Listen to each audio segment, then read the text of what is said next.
All right, everybody, what is going on? Good afternoon. Just wrapped up the stream with Brandon of the Hawks Nest. We had a great show, went for a couple hours, talked about free agency, talked about what's going on this offseason, talked about some outside defensive free agents the team could target. A lot of good stuff. Go check it out. If it's not already up on our channels, it will be soon, the VOD.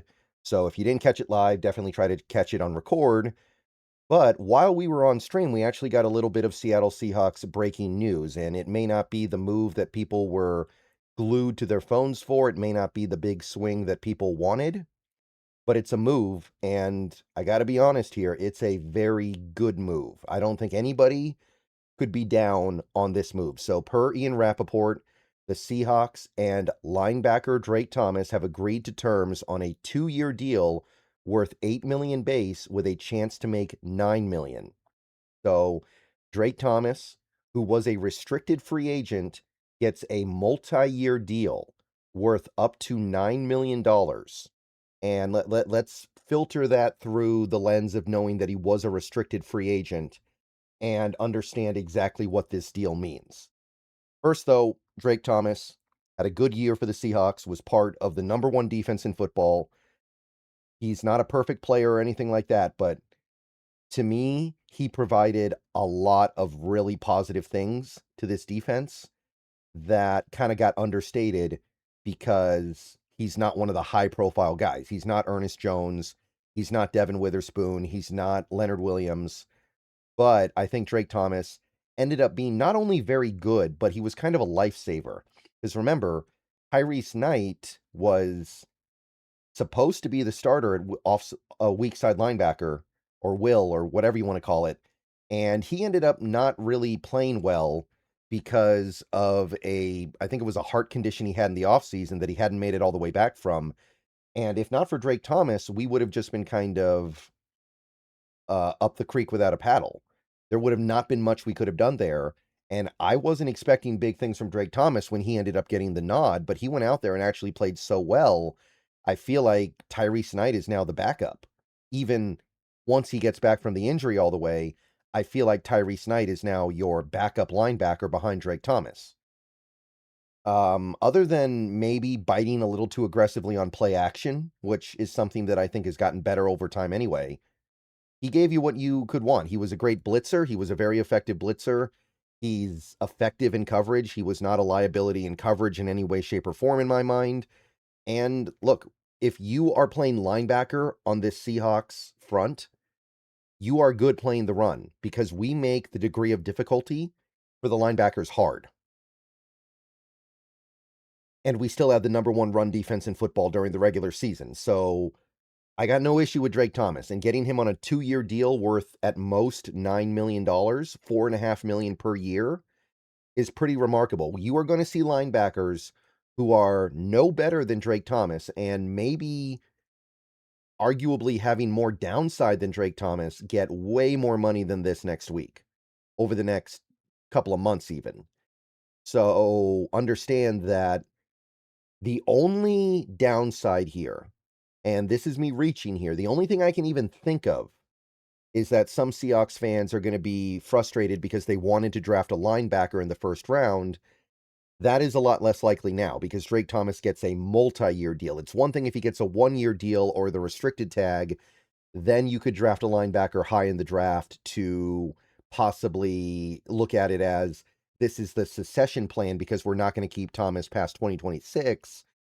But now with Drake Thomas on such a good deal for 2 years, I think you're good, unless he just completely falls apart in 2026, which I don't see that happening. I think it's less likely that Drake Thomas falls off than even somebody like a Ty Okada falling off, because Thomas played most of the year. If there was going to be a breakdown, I feel like we would have seen it at some point. Okay, so 2 years, 8 million base, chance to make 9 million.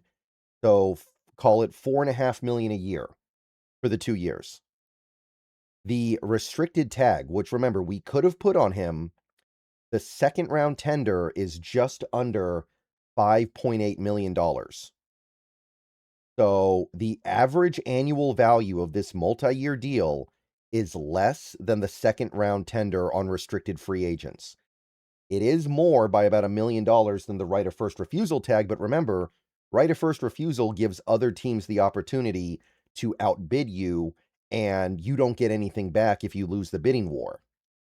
So that's probably not what we were going to do. I feel like if we put the right of first refusal tag on him, somebody would have outbid us, and then we would have had to either match it or let him go and get really nothing back, except for, I guess, cap space. Now, also keep in mind, we don't know exactly how this deal breaks out yet, and it's not that big of a deal. It's not going to make that big of a difference. There's a chance the 2026 cap hit is about the same or even slightly less than the 3.5 million of the tag. So it might actually cost us less than even the low tender to do this extension, and you're getting a pretty cost-effective second year on the back end of that deal. So that's a pretty big win, and I'm actually a little bit surprised. I know he doesn't have a tremendously high reputation. I know he's not an elite player. I know he wasn't going to get a ton of money thrown his way if he hit free agency. But to me, I'm a little bit surprised he actually took this deal. I'm a little bit surprised he didn't say, I want a little bit more if I'm going to do this. I know the incentive is that he gets some guaranteed money, which he was not going to get with the tender, but I don't think Drake Thomas, after a year where he was basically the full-time starter, is going to get jerked around by getting tagged and then getting cut or anything like that. So I'm a little bit surprised, but I'm definitely happy about it. And I think most Seahawks fans are happy about this too. This is a great deal. This is the kind of stuff that I think needs to happen if we're going to have the offseason we want to have. We need to find ways to save little bits and pieces of money here and there, and getting your starting off-ball linebacker on a 2-year deal that is probably going to cost you about $3.5 million against the cap in 2026. That's how you do it. So great news. Definitely take linebacker off the board in terms of need. Remember, you've still got Knight under contract for another 2 years. You've, I think, still got Pat O'Connell under contract as well. So the linebacker room is taken care of. They're not the best linebackers in football, but they are more than good enough for what we need, and they've proven themselves to be adept at football. So really cool stuff. I know it's not the big hammer that people were looking for, but things like this need to happen too. There was no world where I was going to be okay losing Drake Thomas this offseason with the restricted tender available to us. We've actually done something better than the restricted tender.